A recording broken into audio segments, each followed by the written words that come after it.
अस्सलाम वालेकुम फ्रेंड्स, मैं हूं नुमान और आप देख रहे हैं मेरा यूट्यूब चैनल ज़िमल टीवी।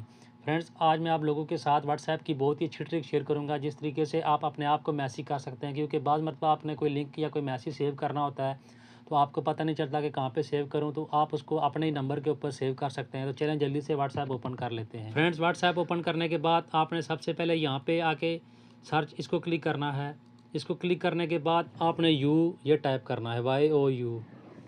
जब आप यू टाइप करेंगे तो आपका अपना नंबर यहाँ पे शो हो जाएगा। ये देखें अभी ये मेरा नंबर शो हो रहा है, तो आपने इसको क्लिक कर लेना है। ये देखें ये इनबॉक्स ओपन हो चुका है, तो ये मेरा अपना नंबर है। तो इस तरीके से आपका नंबर ओपन हो जाएगा। इसमें आप कोई भी मैसेज सेंड कर सकते हैं या कोई भी लिंक जो है सेव कर सकते हैं। ये देखें अभी ये मैंने ये लिंक सेव किया हुआ है, इस तरह का ये नंबर सेव किए हुए हैं। तो आप भी बहुत ही आसानी के साथ अपने नंबर के ऊपर मैसेज या लिंक सेव कर सकते हैं। उम्मीद करता हूँ छोटी सी मालूमाती वीडियो आप लोगों को पसंद आई होगी। अगर वीडियो अच्छी लगे तो इसे लाइक करें और किसी भी किस्म का कोई सवाल हो तो नीचे कमेंट सेक्शन में मुझसे लाजमी पूछें, मैं आपको उसका रिप्लाई करूँगा। Thanks for watching this video. Allah हाफिज़।